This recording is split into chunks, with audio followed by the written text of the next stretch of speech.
Also hauptsächlich ist es natürlich das Saubermachen von den Tieranlagen, von den Innen- und Außenanlagen.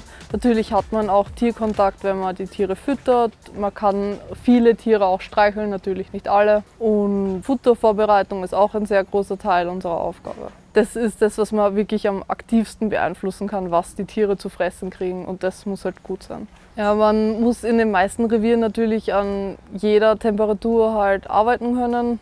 Egal, ob es jetzt 35 Grad hat oder -10. Man sollte auf jeden Fall teamfähig sein und auch, ja, natürlich, man sollte tierlieb sein. Also man sollte auf jeden Fall mit Tieren umgehen können, und egal, ob das jetzt Vögel, Säugetiere oder Reptilien sind. Also man hat mit den Besuchern auf jeden Fall sehr viel Kontakt, und wichtig ist, dass man halt immer höflich und freundlich bleibt, auch wenn man gestresst ist oder so. Und man kann, wenn man eine Frage nicht weiß, dann kann man freundlich darauf hinweisen oder einen Kollegen suchen, der das vielleicht beantworten kann.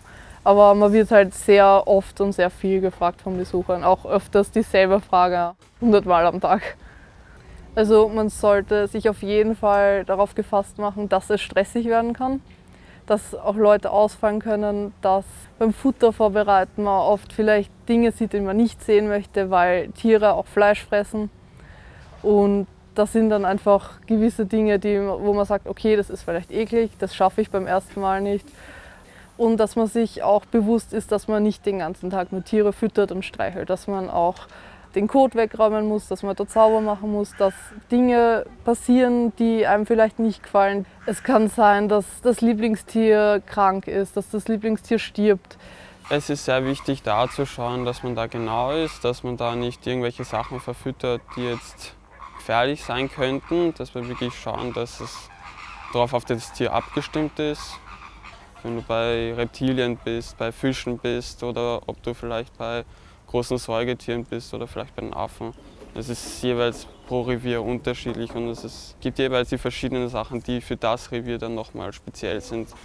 Überrascht hat mich, dass man begonnen hat, die Tiere halt wirklich so von der Nähe zu pflegen.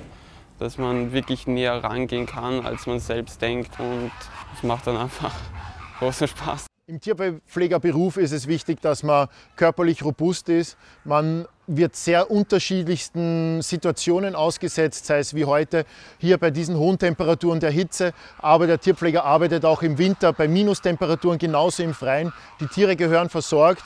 Man wird aber auch in die Situation kommen, dass man in der Terroristik sehr viel in Innenräumen arbeitet, bei künstlichem Licht, hohe Luftfeuchtigkeit, hohe Temperaturen. Wir achten auch bei einem Bewerbungszeugnis auch auf die Sport- oder Turnennote, weil das schon auch teilweise ausdrückt, dass jemand körperlich fit, aktiv ist. Und in diesem Beruf ist es einfach unumgänglich. Man ist so viel auf den Beinen, man ist so viel unterwegs, dass es einfach eine Voraussetzung ist, die uns das Zusammenarbeiten erleichtert. Also primär ist uns wichtig, dass Leute schon eine gewisse Vorerfahrung haben. Wenn zum Beispiel schon irgendwo mit Pferden gearbeitet wurde oder mit anderen Haustieren. Als Lehrling bekommt man mal alle Reviere zu sehen. Also das ist unser Ziel, dass jeder mit so gut wie allen Tieren mal gearbeitet hat, dass wir dann auch oder auch der Lehrling selbst entscheiden kann, wohin geht seine Interessensrichtung.